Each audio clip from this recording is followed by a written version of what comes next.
Cuman kalau kita hitung-hitungan, dia kok mengawali usahanya dengan cara riba, saya dengan cara yang lebih syar'i, kok dia dapat sekian aset, saya enggak. Ini secara hitung-hitungannya aja, pertanyaannya udah salah, sehingga tidak ada jawaban.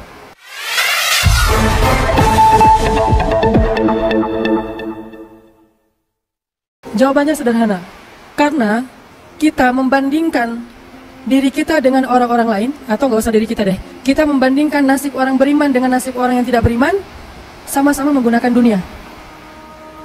Padahal Allah tidak banyak berjanji urusan dunia kepada orang beriman. Kalau mau ngebandingin, bandingkanlah orang beriman itu dengan akhirat, dan orang yang tidak beriman dengan dunia. Dia dapat apa di dunia, kita dapat apa di akhirat, itu baru imbang perbandingannya. Kalau kita ngebandingin dia dapat apa di dunia, saya dapat apa di dunia, itu perbandingan yang nggak matematis menurut Islam, nggak logis menurut iman. Baru logis kalau kita ngebandingin, dia orang misalnya riba, terus dia bisa beli aset sekian, saya nggak riba, dapat apa nanti di akhirat, itu baru logis tuh menurut iman. Cuman kalau kita hitung-hitungan, dia kok mengawali usahanya dengan cara riba, saya dengan cara yang lebih syar'i, kok dia dapat sekian aset, saya enggak. Ini secara hitung-hitungannya aja, pertanyaannya udah salah, sehingga tidak ada jawaban.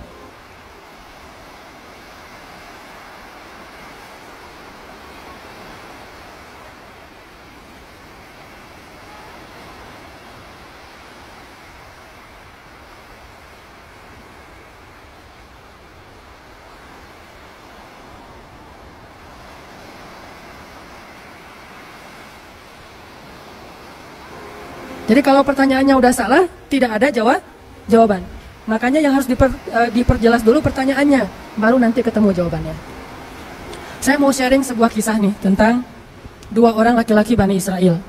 Satu ahli surga, satu ahli neraka. Yang satu mukmin, yang satu kafir. Yang kedua laki-laki ini juga sempat dikisahkan oleh Allah di dalam surat Al-Kahfi. Nanti teman-teman yang rajin baca Al-Kahfi pada hari Jumat, bisa cek tuh, salah satu kisah di surat Al-Kahfi itu kisah dua laki-laki Bani Israel, yang satu kaya, yang satu miskin, yang satu kafir, yang satu mukmin. Ceritanya, dua orang laki-laki Bani Israel ini sama-sama Allah karuniai rezeki sebanyak 4.000 dinar. Sekarang 1 dinar itu kurang lebih sekitar 2,5 juta. Jadi ada 4.000 di dinar. Lalu laki-laki kaya, laki-laki kafir, laki-laki yang tidak beriman, membeli sebuah rumah yang sangat bagus di puncak bukit dengan view yang luar biasa dengan harga 1.000 dinar. Sehingga kemudian dia datang kepada temannya yang mukmin, dia bilang, yuk ke rumah saya tunjukin rumah baru saya. Datang nih ke rumah baru laki-laki yang tidak beriman. Pas ngelihat dari gerbangnya luar biasa, tamannya luas, ada rusanya, ada kijangnya, ada marmutnya, ada segala macamnya, ada onta, ada kuda, lengkap aja tuh. Ini rumah atau kebun binatang ya? Pokoknya rumahnya keren aja.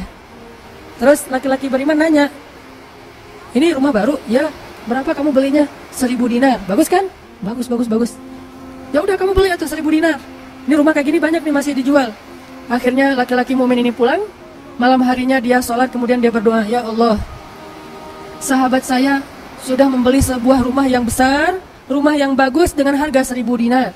Maka besok saya ingin membeli itu di surga dengan cara bersedekah 1.000 dinar. Maka berikanlah untuk saya rumah yang lebih bagus di surgamu ya Allah.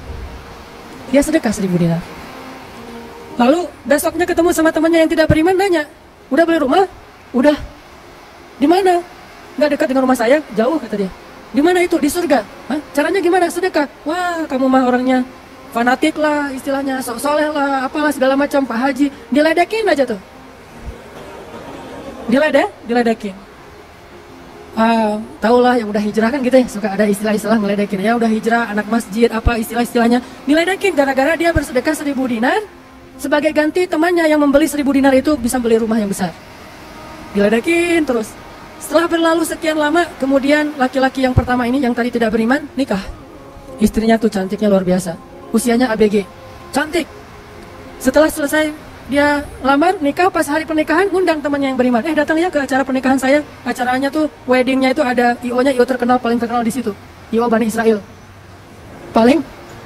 Jadi wedding bukan IO ya, wedding organizer-nya Bani Israel. Kan orang Bani Israel mah, orang Yahudi ini kalau bikin acara tuh luar biasa ya. Kayak mereka bikin Tomorrowland segala macam kan. Jadi bikinlah wedding organizer ini bikin acara wedding yang luar biasa, menghabiskan berapa? Kalau sekarang mungkin di TV-TV itu suka diumumin biaya weddingnya itu berapa miliar kan, suka gitu tuh. Nah dia ngumumin Atau kalau nggak dia umumin pun orang-orang bilang, tahu nggak itu acaranya habis berapa? 1000 dinar. Habis 1000 dinar. Dia nanya, ini emang habis 1000 dinar? Ya, maharnya 1000 dinar. Mahar si cewek cantik. Cewek paling cantik di kota itu aja. Tidak ada lagi cowok kecuali pernah suka sama tuh cewek. Tapi dia dapat gara-gara punya uang 1000 dinar. Saya pernah guyon sama istri saya, nanti kalau anak kita nikah, maharnya nggak usah mahal-mahal. 2 miliar aja. 1 miliar buat dia, 1 miliar buat bapaknya. Nah, 1000 dinar. Udah gitu dia pulang nih orang beriman. Malamnya dia tahajud, dia berdoa kepada Allah, ya Allah, teman saya udah nikah, nah saya mau masih gini aja. Tuh ya, ini pedoman buat teman-teman ya. Kalau ada yang ngasih kartu undangan, tanya maharnya berapa? Maharnya 10 juta. Waduh, saya pas nih 10 juta. Bilang ke Allah, ya Allah, sama kayak dia. Saudara saya, teman saya sudah menikah dengan mahar 1000 dinar. Dan saya masih punya. Saya ingin melamar bidadari di surga dengan 1000 dinar. Nikahkanlah saya dengan bidadari paling cantik di surga, ya Allah. Ini 1000 dinarnya, sedekah 1000 dinar. Temannya punya anak, ceritanya pas lagi reuni SMP gitu ya. Lagi reunian tanya, kok masih sendiri aja? Enggak sendiri, cuma nggak dibawa. Itu trik menjawab pertanyaan yang nyelekit tadi. Loh, kok kamu sendiri? Nggak ditemenin sama si dia? Enggak, lagi nggak enak badan. Nggak dibawa katanya. Loh, kok nggak dibawa? Soalnya masih di surga. Udah aja. Oh, di surga gimana caranya? Sedekah 1000 dinar. Wah, lo benerannya keterlaluan lo.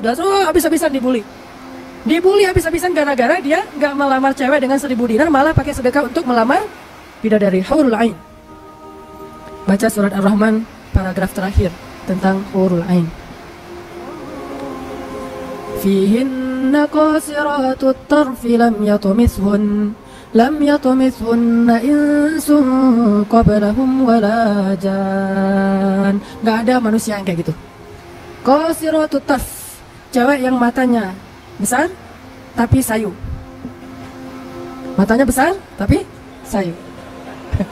Kalau mata saya kecil, matanya besar tuh. Orang sekarang kan banyak pengen mata besar, sampai diedit dulu di berapa tuh aplikasi teh. Nah itu di Fotoras lah, apalah, diedit supaya matanya disobek dikit bagian ininya jadi besar gitu ya. Dikasih eyeshadow, dikasih apa segala macam supaya matanya besar. Kenapa? Mata besar itu simbol dari kecantikan. Makanya bidadari itu bahasa Arabnya hurul ain, yang matanya besar. Lam yatumithunna insun qablahum walajan. Belum pernah disentuh. Disentuh doang loh ya, bukan yang lain. Cuma disentuh aja, belum pernah oleh manusia dan jin. Murni, asli, original. Belum pernah dilihat oleh siapapun, benar-benar tersimpan.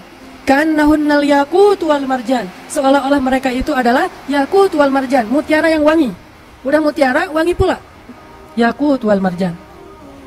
Bukan Yakult yang diminum sehari, itu ya. Yakult beneran. Ditambah lagi nanti di ayat yang lain, fihinna khairatun hisan. Perempuan yang khairat. Khairat itu artinya banyak anak, subur. Dan di surga itu orang berkeluarga dan beranak pinak. Sehingga seseorang ketika pengen punya anak, langsung punya anak, tidak perlu 9 bulan hamil. Dan gak perlu juga sesar. Udah aja lahir. Lahir dengan cara yang Allah ciptakan, sangat indah. Tidak perlu ada wahnan ala wahnin, tidak ada kepayahan demi kepayahan. Lahir anak. Dan anaknya bisa pesan, request. Ya Allah, saya pengen anak laki-laki, tapi modelnya gini. Nah, bisa. Kalau di dunia kan gak bisa request, terima aja apa adanya ya. Wah, gini ternyata gak mirip.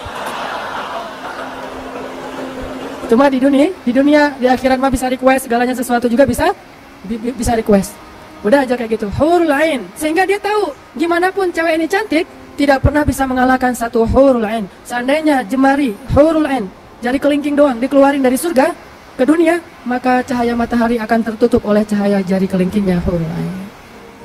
Kalau hurul ain sempat keluar dari surga, jatuh ke bumi, kamu bidadari jatuh dari langit gitu kan ya? Nah, jatuh tuh ke bumi beneran. Maka nafasnya, satu kali dia bernafas, semua manusia akan mati karena tergila-gila kepada dia. Harumnya nafas hurul ain. Gak usah dibayangin, ntar makin gak bisa tidur. Sekedar ilustrasi doang nih. Akhirnya dia lamar tuh hurul ain dengan sedekah 1000 dinar. Udah ya sih kayak gitu. Dan dia merasa, alhamdulillah saya lebih beruntung dari dia. Saya lebih beruntung dari dia. Gitu matematika mukmin. Baru setelah beberapa tahun, teman yang pertama tadi yang tidak beriman beli kebun. Kebun yang sangat luas. Lalu ngajak lagi teman yang beriman, yuk ke kebun saya. Kamu udah punya kebun? Udah, datang aja. Kamu tahu nggak nih kebun saya beli berapa? 2000 dinar. Kebun kurma yang sangat luas, yang di dalamnya ada mata airnya sendiri, yang tidak seolah-olah tidak ada batas ketika kita memandangnya. Terus panjang mata memandang. Kebun kurma yang rindang, 2000 dinar. Lalu laki-laki ini pulang lagi, ya Allah, izinkan saya membeli kebun-kebun surgamu dengan 2000 dinar, karena saudara saya itu sudah membeli kebun di dunia. Sedekah lagi 2000 dinar. Terus kayak gitu sampai mereka tua. Yang satu meninggal dalam keadaan kaya raya tapi kafir, yang satu lagi meninggal dalam keadaan miskin tapi beriman. Siapa lebih beruntung? Tergantung matematika yang dipakai. Kalau matematikanya materi duniawi, pasti orang yang pertama yang tidak beriman lebih beruntung. Bisa menikmati dunia habis-habisan sampai hari tuanya. Tapi kalau matematikanya matematika mukmin, Rabbani, maka pasti yang kedua lebih beruntung dari yang pertama. Nanti setelah mereka meninggal, ini ceritanya panjang sekali dan kemudian jadi salah satu tafsir dari Al-Quran surat As-Saffat yang nanti kita baca. Di akhirat, kalau teman-teman tahu, kalau kita baca tafsir itu ternyata ya, di surga itu punya jendela. Kayak rumah punya jendela. Cuman saya nggak tahu seperti apa bentuk jendelanya, karena surga itu kata Nabi, ma la ainun ra'at wa la udhunun sami'at. Yang nggak pernah dilihat oleh mata, yang nggak pernah didengar oleh telinga, yang nggak pernah dibayangkan oleh imajinasi manusia. Yang jelas ada jendela itu di surga. Nah, jendela ini apa? Jendela ini dipakai untuk mengintip ke neraka. Jadi nanti kalau ada kisah-kisah penduduk surga menyelamatkan orang-orang di neraka, itu lewat jendela itu. Kalau ada cerita penduduk surga dan penduduk neraka berdialog, itu lewat jendela itu. Bukan keluar dulu, sama-sama keluar terus ada ruangan khusus dialog, itu enggak. Atau pakai misalnya Skype gitu ya, nelfon neraka pakai Skype. Triling, lagi disiksa, aduh ada yang nelfon, bentar dulu. Kan nggak ada yang gitu ya. Ini mah pakai jendela, jadi jangan pakai imajinasi teknologi yang sekarang. Nggak ada Skype, nggak ada WhatsApp call, video call gitu, nggak ada Line. Yang ada lewat jendela. Begitu dia ngelihat ke jendela, dia langsung Allah berikan dimensi melihat neraka. Langsung Allah kasih ruang untuk bisa melihat neraka. Di neraka itu dia akan bertanya kepada malaikat neraka, ngasih kayak kertas gitu, tolong cariin yang namanya ini, cariin. Oh iya, ini masa nggak kenal, kayaknya di surga. Emang siapa? Ada Nataki. Penduduk malaikat neraka mah nggak kenal. Amin, aminin atuh. Mudah-mudahan semua kita tidak dikenal di neraka, dikenal di surga insya Allah. Kalau ini mah nggak boleh hore, ini serius nih. Udah aja ngasih nama gitu ya ke malaikat penjaga neraka. Kenal nama ini nggak? Oh, ntar dulu nanya ke yang lain. Kenal nama ini nggak? Wah, ada tuh yang di pojok sana tuh lagi dihabis-habisin sama malaikat. Udah malaikat yang itu bawain sini gitu. Pas dibawain, ternyata itu adalah laki-laki tadi yang di dunia saling bersaing dalam memperkaya diri. Satu memperkaya diri di dunia, yang satu lagi memperkaya diri di akhirat. Bro, gimana nasib lo sekarang? Waduh, saya sekarang disiksa segala macam, dia ngaku kesalahannya. Lah kamu gimana? Dulu kamu katanya beli rumah di surga, terus nikah di surga, terus beli kebun di surga, udah dapat. Wah, bukan dapat lagi. Ternyata 1000 dinar itu bukan satu istana loh, bro. 1 dinar itu sekian ribu istana. Sekarang saya 1000 dinar, bayangin aja. Gitu. Makin sakit kan ya? Makin nelangsa, makin stres. Udah di neraka stres pula, stroke lagi, kena kejang-kejang gitu. Nggak di neraka kejang-kejang aja nggak enak, stroke nggak enak. Apalagi udah stroke-nya di neraka kan lebih nggak enak tuh. Orang kena penyakit jantung di dunia nggak enak, ini penyakit jantungnya di neraka lebih nggak enak lagi. Ini mah imajinasi saya. Sesuai dengan di Al-Quran surat As-Saffat, dialog antara penduduk surga dan penduduk neraka. Inilah teman-teman matematika untuk mengukur siapa lebih beruntung. Sehingga kita tidak perlu bertanya, kenapa? Why? Saya udah hijrah kok makin susah hidup saya, dunia itu. Akhirat enggak. Kalau kita mengukur amal kita hanya dengan dunia, kita bakal sering kecewa karena Allah tidak menilai dunia ini bahkan lebih ringan daripada 11 sayap nyamuk.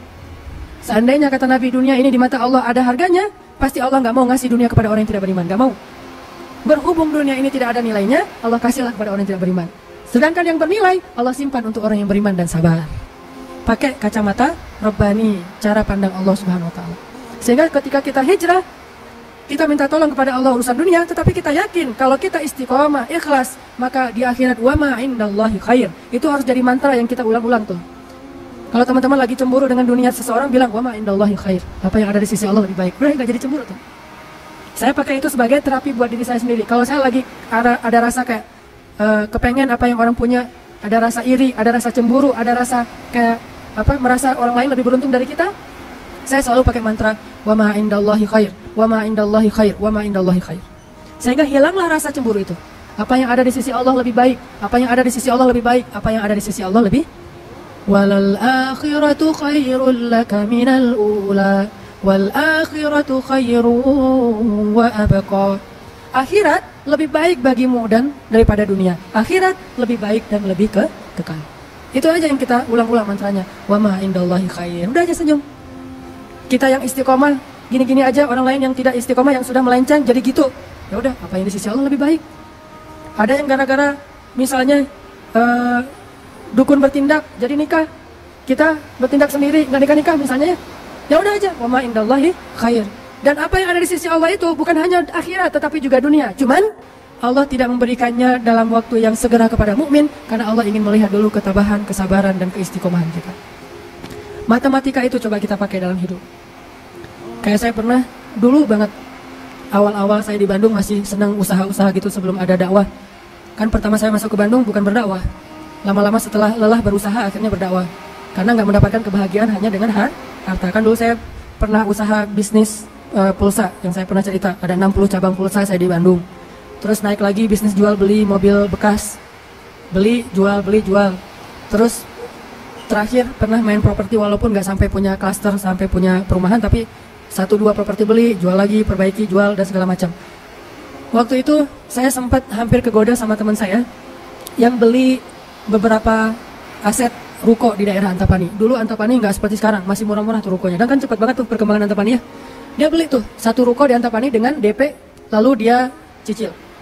Nah, cicilannya ini dibayar oleh yang kontrak. Kebetulan ruko dia dikontrak oleh warung Padang.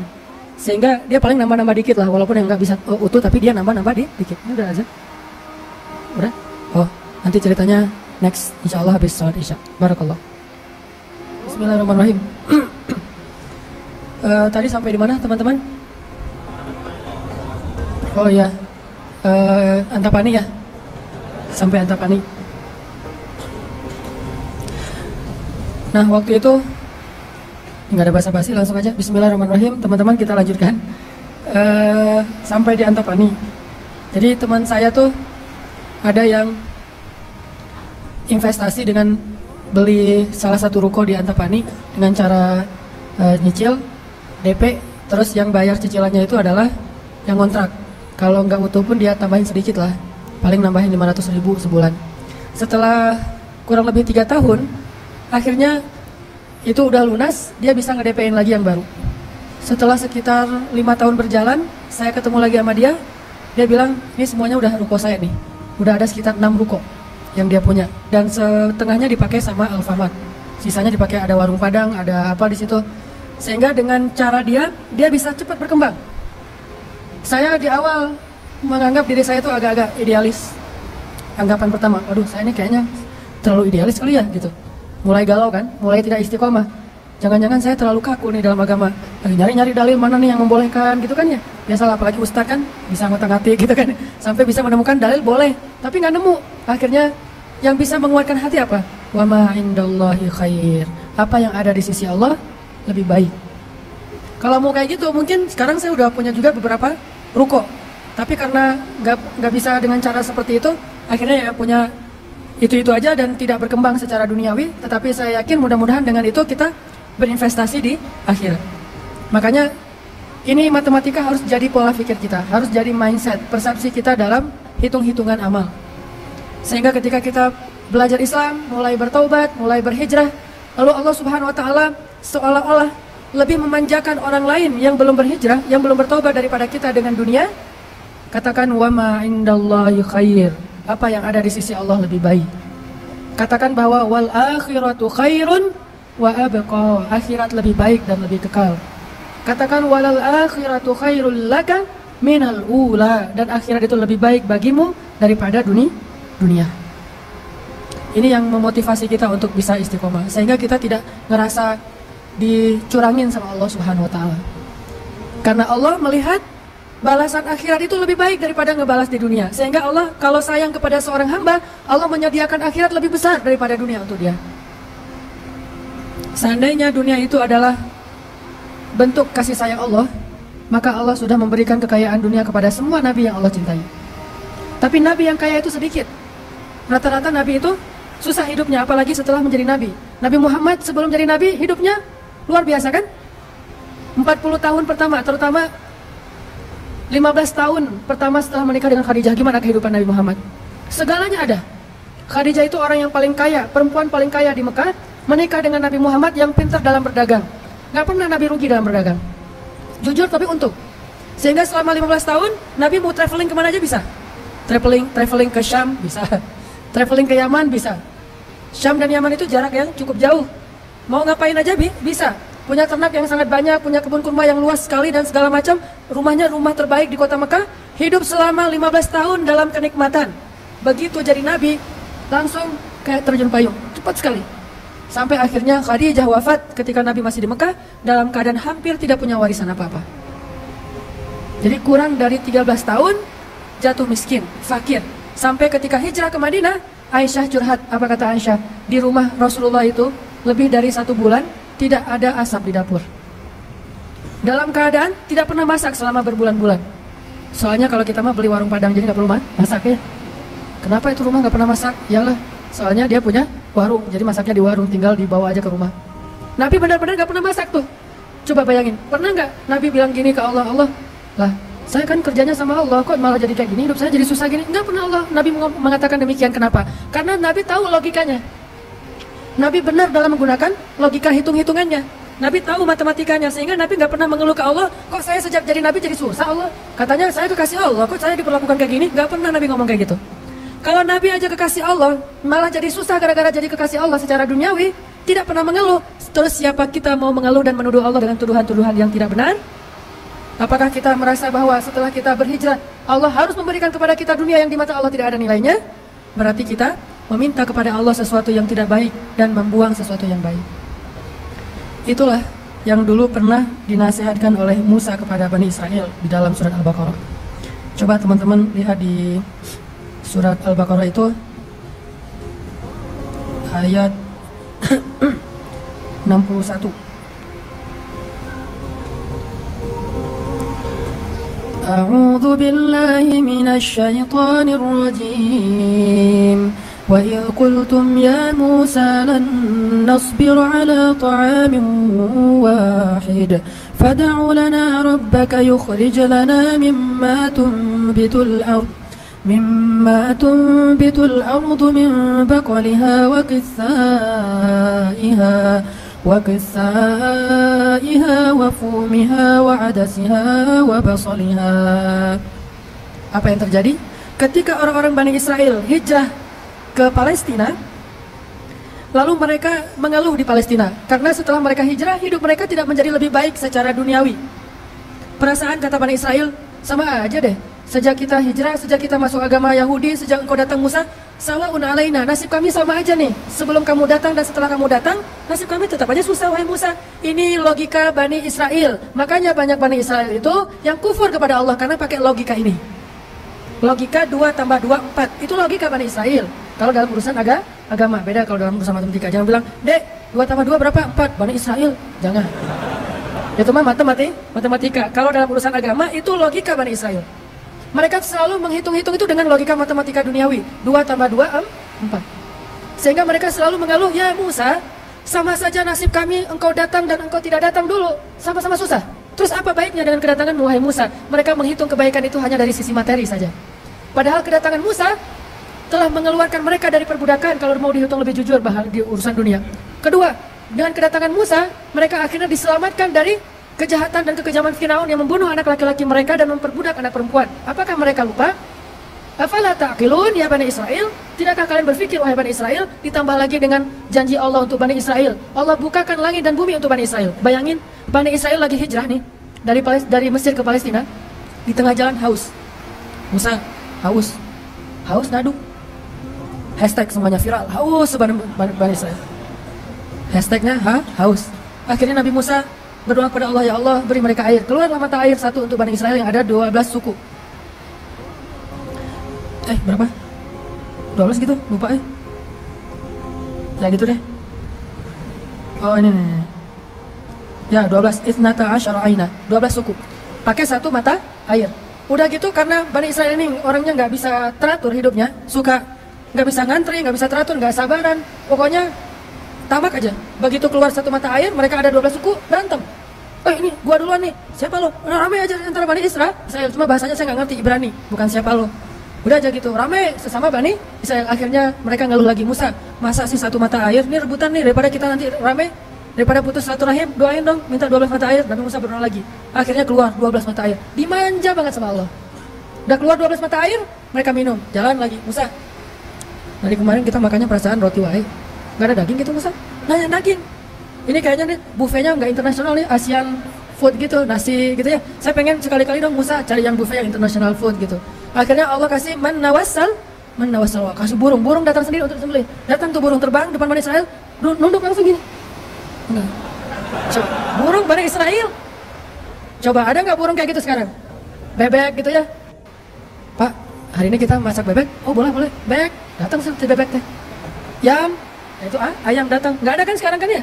Allah tundukkan burung yang liar kepada Bani Israel. Datang untuk disembelih langsung dibakar, terus makan.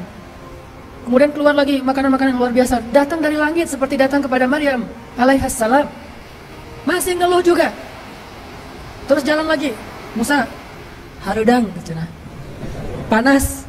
Datang awan menaungi Bani Israel. Mana ada manusia, bangsa di muka bumi ini selain para nabi yang dinaungi awan sepanjang perjalanan coba. Kecuali Bani Israel dan orang-orang modern yang pakai kendaraan udah tertutup ya. Kalau dulu mah Bani Israel kemana mereka pergi awan ngikutin. Wan, sana ya kata awan saya. Bukan si Iwan, awan. Udah aja jalan. Bani Israel mana? Kadang-kadang suka iseng. Nih lihat awannya nih, ikutin kita nggak ya? Lari, awannya ikut lari. Namanya Bani Israel, iseng. Tapi Allah masih diakal-akalin sama mereka kan? Yang pernah saya cerita, disuruh bayar zakat, mereka katakan kami mah zakat 2,5% mah itu orang pelit lah. Kalau zakat mah nggak usah tanggung-tanggung 2,5%, 10% kan Islam 2,5%, Nasrani 10%, Bani Israel 100%. Hah? Sampai Musa aja kaget 100%. Benar gitu syariatnya 100%. Wah Musa 100% ya. Kami berani memberikan zakat 100%. Caranya gimana? Dikumpulin semua gandumnya, dilempar ke langit, terus dia bilang ya Allah ambil sesukamu, yang jatuh ke bumi itulah hak saya. Itulah Bani. Lempar semuanya, gandum, roti, segala macam, korma dilempar ke langit. Ya Allah ambil sesukamu ya Allah. Yang jatuh ke bumi berarti engkau ridho untuk saya. Mana ada yang nyangkut di tengah antara langit dan bumi? Pasti semuanya jatuh ke bumi. Oh berarti Allah nggak memerlukan itu, ya udah untuk kita aja. Yang penting kan kita udah niat nih 100%. Tapi Allah nggak mau nerima, ya udah itu akal-akalan Bani Israel. Makanya mereka ngeluh, ya Musa di Palestina itu tidak ada sayur mayur, kami kangen makanan-makanan di Mesir. Kalau teman-teman tahu Mesir itu sebetulnya nggak tandus-tandus amat. Mesir itu ada bagian yang salju. Jadi kalau mau ngerasain Eropa bisa ke bagian itu. Ada yang bagian yang benar-benar padang pasir, ada yang bagian yang subur luar biasa. Nah, sampai mereka kangen dengan sayur-sayuran Mesir. Kangen dengan bayam, kalau di kita mah kangen dengan singkong, kangen dengan jengkol. Ya, pernah kangen jengkol? Karena nggak pernah keluar Bandung. Kalau keluar Bandung pasti kangen jengkol. Misalnya umroh gitu ya. Ada restoran Indonesia, Mang, ada jengkol? Di Mekah. Kalau tanya orang Arab, jengkol. Bahasa Arabnya tidak ada jengkol. Soalnya bahasa Arabnya tidak ada jengkol. Maha ada kata orang Arab, jengkol yang aroma ya. Intinya orang Bani Israel kangen dengan makanan Mesir. Terus apa kata Nabi Musa? Qala atastabdiluna alladhi huwa adna billadhi huwa khair. Apakah kalian meminta untuk menukar sesuatu yang buruk dengan sesuatu yang lebih baik? Maksudnya apa? Kenapa kalian ingin dibayar oleh Allah dengan dunia ketika kalian beriman? Kalau Bani Israel itu kalau beriman hitung-hitungan banget. Habis beriman harus rezekinya berlimpah. Habis beriman harus terbebas dari segala masalah. Habis beriman harus dimanjain banget dunianya. Itu pola pikir Bani Israel. Sedangkan para nabi dan orang-orang yang beriman gak kayak gitu cara berpikirnya. Setelah beriman Allah uji, maka mereka mengatakan ini untuk melihat apakah saya jujur dalam iman atau munafik. Seperti kata Bilal, ketika Bilal beriman dengan qadarullah dia ketahuan imannya oleh tuannya Umayyah bin Khalaf, lalu disiksa oleh Umayyah bin Khalaf. Setelah disiksa berhari-hari, Umayyah ngomong gini, Bilal, mana Tuhan kamu? Coba lihat tuh, kamu disiksa-siksa, Tuhan kamu gak pernah ngebelain kamu, Muhammad juga gak pernah ngebelain kamu, jadi kamu tuh sebetulnya kasihan tinggal sendiri, gak pernah dibelain oleh siapa-siapa. Kalau gak saya nyelamatin kamu, kamu akan celaka, wahai Bilal. Apa kata Bilal? Ya Umayyah, udah gak bilang lagi Tuhan, dia mah udah beriman, gak ngomong lagi Tuhan, gak ngomong lagi gitu. Kalau saya diuji atau disiksa karena keimanan saya, itu berarti Allah ingin melihat kesabaran saya. Maka kalian akan melihat sabar saya lebih kuat daripada sabarnya orang Arab. Karena orang Arab Mekah itu terkenal dengan keteguhan dan kesabarannya. Saya akan lebih sabar daripada laki-laki Arab dan akan lebih kuat daripada gunung Uhud. Bilal tahu itu. Jadi bukan, ya juga ya Umayyah, udah deh balik lagi aja kayak dulu. Enggak, Bilal mah gak ngomong kayak gitu. Kan orang suka pundung gitu ya. Pundung fisabilillah. Baru hijrah, Allah kasih ujian pundung. Aduh, sama aja Udah hijrah nggak hijrah, tetap aja nggak bisa dapat jodoh. Nah gitu kan. Akhirnya udahlah sekalian kayak dulu aja. Aduh sama aja, ternyata udah rajin ngaji, belum kelihatan juga ke atas, masih aja nggak ada yang kecantol misalnya kan ya. Aduh udah rajin udah pindah kerjaan, tetap aja belum dapat kerjaan yang lebih baik. Kata Allah, wa may yattaqillah yaj'al lahu makhraja, mana? Wa yarzuqhu min haitsu la yahtasib, mana tuh? Jawabannya Allah berikan itu setelah Allah lihat kesabaran kita. Kalau Allah belum melihat kesabaran kita, Allah nggak akan kasih apa yang Allah janjikan. Karena yattaqillah bukan hanya taubat tetapi sabar, itu satu paket. Takwa itu at-ta'ah was-sabr, itulah takwa. Taat dan sabar itulah takwa. Wa may yattaqillah, siapa yang taat lalu sabar, baru Allah janjikan yaj'al lahu makhraja wa yarzuqhu min haitsu la yahtasib, wa may yattaqillaha yaj'al lahu min amrihi yusra, wa may yattaqillaha yukaffir anhu sayyi'atihi wa yu'zim lahu ajra. Itu semua janji Allah bagi orang yang takwa, dan takwa itu taat dan sabar. Kalau taat doang tapi nggak sabar, pundung tadi, maka Allah tidak punya janji apapun dengan dia. Ini logika yang dipakai oleh Allah, hitung-hitungan matematikanya Allah Subhanahu wa taala, sehingga kita tidak kecewa.